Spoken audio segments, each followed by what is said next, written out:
Chapter 130 is now out, and we actually got a chapter that's focused mostly around Memcho. Excluding the interlude chapter, this is a very rare occasion, but I think the end of the chapter was the most hyped part. I'll talk about it more when we get there, so I'ma just get started with the chapter right now. The title of the chapter is Basic Tactic, and it begins with Memcho giving a cheerful greeting to her viewers on a live stream. And she reveals that she has a big announcement for everyone. We can also see some of her fans talking in chat, wondering what the reveal is gonna be. Of course, the reveal is none other than Memcho announcing that she will be in her first movie. Her fans are excited for her, which is nice to see. Memcho then begins to playfully brag by saying she's an actress now, and that she's moved up to another world, leaving her fans behind. Too popular for them. Some of her fans can tell she might be a bit worried though. Memcho then explains how her life has been a series of challenges, like when she left high school, or when she went to a girls' bar interview, or when she became a YouTuber, started doing live streams, appeared on a reality show, and when she became an idol. Basically her whole career. Starting something new is a bit scary for her, but she never stopped moving forward. That's her basic tactic, Memcho says, referencing the title of the chapter.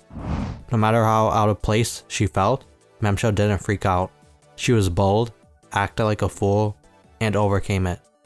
It's the same this time around. She'll put her brain into full gear and play her cards well. She'll show them that she's smarter than anyone else. However, at 6:30 in the morning, we see Memcho yawning while walking somewhere. Then she hears someone yelling, questioning why someone handed them a recording on mute. They're just about ready to throw hands, it sounds like. Hearing that makes Memcho feel unsafe. No matter how bold one may be, scary things are still scary. Sometimes you'll even find people like that in technical jobs. On the same page, we then see some girl talking about how Kaburagi's team is filled with problem children. It's actually some girl who's helping Memcho get dressed. She goes on to say that Kaburagi only chooses actors he likes. Like he doesn't care about their level of acting, but whether he likes the person themselves. Then she even says Akane is a clear example of that. The woman tells Memcho that if she wants to get a job or role, she should act neat and tidy like them.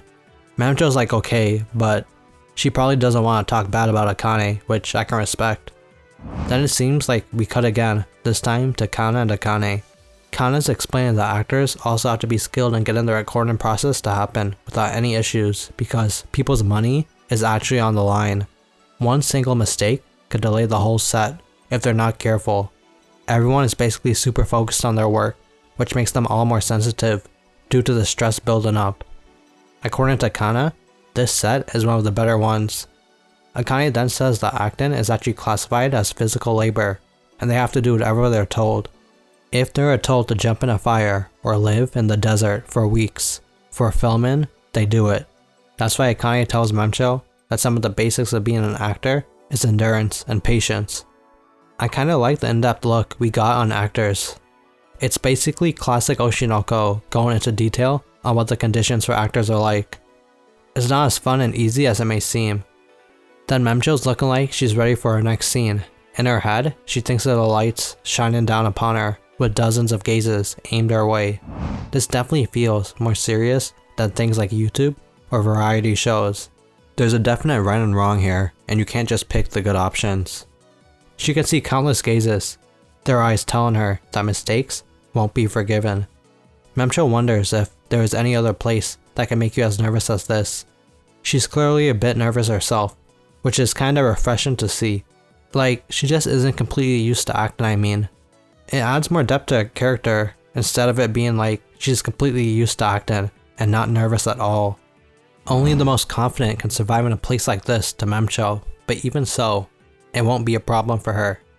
That's because doing live action in front of thousands of people is already the norm for her.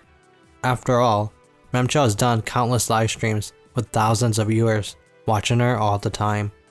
Although, this is a bit different. Memcho can do this and we can see that she seems to be having fun. She is an idol after all too. As she was performing, Memcho could also feel all the gazes that were on her grow softer. So she thinks perhaps she can perform well even here. After that sequence, it shows Memcho now sitting on a bench, being greeted by none other than Aqua. It seems like Memcho's doing well to him. She then asks if Aqua had to perform today, which he didn't, but Aqua showed up anyways because you never know what could happen on set. Memcho understands because Aqua has been working on the movie since he proposed the idea. Memcho then asks a big question. Why did Aqua want to create this movie? This movie is to condemn his father, right? But to her, it also seems like a movie filled with Aqua's kindness in a way. Aqua tells her that it's a professional's job to make it seem like that. The script has edits from Gotanda as well. Plus, Abiko and Yoriko, the authors of Sweet Today and Tokyo Blade, helped Aqua directly with some of the composition. Memcho says Aqua was being reckless again for doing that, but both of them are some of the best creators in Japan, and he would have never been able to get that type of knowledge on his own. They were also pretty happy to edit the script as well.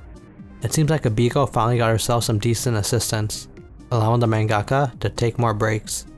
If you remember, Abiko used to work on her own with no editors because of her harsh attitude. I'm glad we got a follow up to that, and now we know what happened with her. Aqua then says that the influence of a work grows as more people view it. That's why quality is very important, and he'll use everything that he can to ensure this movie is successful. That's his basic tactic. Another title drop. Then Memcho asks a very interesting question. Is Aqua using her? And you know what? Aqua looks at her with this double black star gun and says that he is. He's making great use of her. It's like he says it so casually. It's more crazy because Memcho seems happy to hear that. Like what? Aqua's manipulation is so godly that Memcho's totally fine with it? Insane.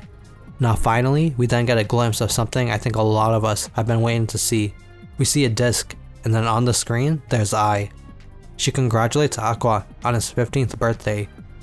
Ai was also 15 when she had both Aqua and Ruby. Aqua is also watching it, and Ai says, now that he's an adult, he should be able to take what she's about to tell him. You see, the disc she wanted them to have contained the story of their father, and her own request to them.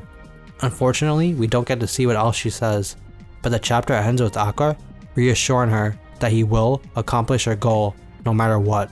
Such a great end to this chapter, but it's so annoying too because we actually have a break next week.